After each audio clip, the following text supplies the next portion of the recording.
घरेलू हिंसा अधिनियम जो 2005 में लाया गया था, इसके अंतर्गत क्या पति भी अपने पत्नी के ऊपर मुकदमा दर्ज करवा सकता है या कोई पीड़ित बूढ़ा ससुर अपनी बहू के ऊपर यह मुकदमा दर्ज करवा सकता है या इसमें केवल महिलाओं का ही अधिकार है मुकदमा दर्ज करवाने का। आइए इस अंक में आज हम इसी विषय पर चर्चा करेंगे और कानून क्या कहता है इसके बारे में हम विस्तार से जानेंगे। नमस्कार, इस अंक में आप सभी का बहुत बहुत स्वागत है। सबसे पहले हम ये जानते हैं कि घरेलू हिंसा अधिनियम 2005 आखिर क्या कहता है।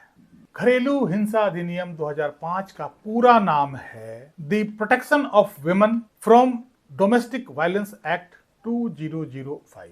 जैसा कि नाम से ही विदित होता है कि यह कानून केवल महिलाओं की सुरक्षा के लिए बनाया गया है। यह एक विशेष कानून है जो महिलाओं को घरेलू हिंसा से सुरक्षा प्रदान करने के लिए बनाया गया है और इसका उद्देश्य महिलाओं को उनके घर में किसी भी प्रकार के शोषण, उत्पीड़न, हिंसा या दुर्व्यवहार से बचाना है। तो इस एक्ट के अंतर्गत इससे पता चलता है कि इसमें केवल और केवल महिलाएं ही शिकायत दर्ज करवा सकती है, चाहे वो महिला घर की बहू हो, घर की बेटी हो, सास हो, ननद हो, जो भी हो, लेकिन महिला होना इसकी फर्स्ट क्राइटेरिया है।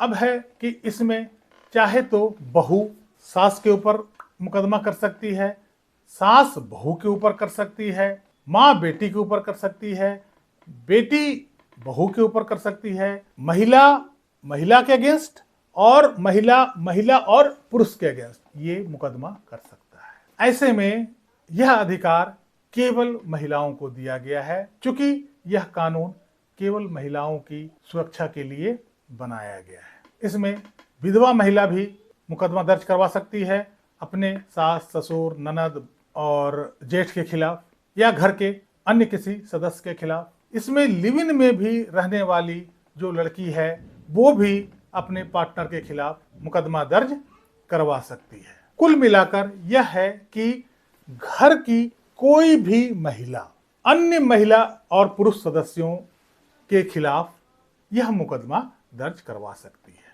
कंडीशन यह है कि मुकदमा दर्ज करवाने वाली महिला होनी चाहिए और जिसके खिलाफ मुकदमा दर्ज किया जाएगा वो घर का ही कोई सदस्य होना चाहिए।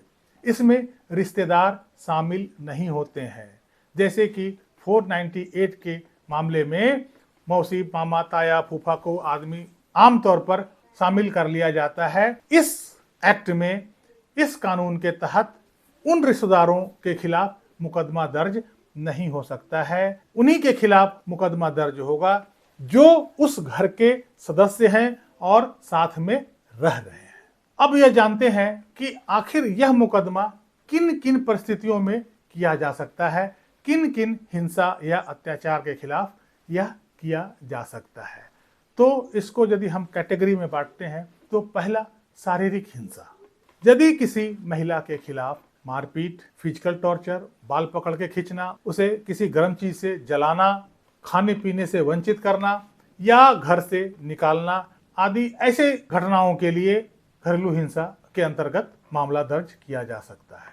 दूसरा है मानसिक प्रताड़ना या भावनात्मक प्रताड़ना। इसके तहत गाली गलौज करना, बदनाम करना, बेवजह पत्नी पर शक करना, चिढ़ाना और आत्महत्या के लिए उकसाना, ऐसी चीजों के लिए भी मुकदमा दर्ज किया जा सकता है।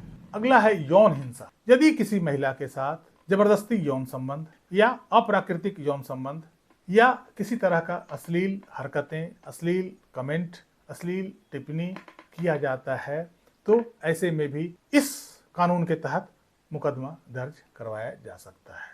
इसके अलावा आर्थिक हिंसा, किसी भी महिला को आर्थिक रूप से कमजोर कर देना, उसके पैसे छीन लेना या घर में खर्चे के लिए उसे पैसे नहीं देना या उससे किसी चीज का आर्थिक डिमांड करना, दहेज मांगना, पत्नी के सारे संपत्ति पे कब्जा कर लेना, ऐसे मामले भी इसके तहत दर्ज किए जा सकते हैं। इसका भी शिकायत इस एक्ट में किया जा सकता है। अगला है मौखिक हिंसा। किसी भी महिला को बार बार अपमानित करना, किसी के सामने नीचा दिखाने की कोशिश करना, बॉडी शेम करना, जाति धर्म आदि के आधार पर टिप्पणी करना, ये सारी यदि घटनाएं किसी महिला के साथ होती है तो वो भी इस कानून के तहत कवर किए जाते हैं और इसकी शिकायत भी घरेलू हिंसा के तहत की जा सकती है। अब ये है कि आखिर इसकी शिकायत कोई महिला करे तो कहाँ करे। कोई भी पीड़ित महिला या तो वो पुलिस स्टेशन में इसकी शिकायत कर सकती है, या वो न्यायालय में इसकी शिकायत कर सकती है, या वो संरक्षण अधिकारी या महिला आयोग के पास ये शिकायत कर सकती है और उनके माध्यम से इस महिला को सहायता मिलता है। शिकायत करने पर महिला को रहने का अधिकार, सुरक्षा आदेश, मुआवजा और आर्थिक सहायता की सुविधा भी प्रदान की जाती है। लेकिन इस पूरे कानून में कहीं नहीं यह कहा गया है कि यह पुरुषों के लिए भी उपलब्ध है, इसलिए यह कानून पुरुषों के लिए नहीं है। यदि पुरुषों पे ऐसा कोई कानूनी हिंसा होता है तो आप उसे आईपीसी के तहत ही मुकदमा दर्ज करवा सकते हैं। इस कानून के तहत आप मुकदमा दर्ज नहीं करवा सकते हैं। कैसी लगी यह जानकारी कमेंट करके जरूर बताइएगा। वीडियो को लाइक कीजिएगा, चैनल को सब्सक्राइब कीजिएगा। मिलते हैं अगले अंक में, तब तक के लिए जय हिंद, वंदे मातरम।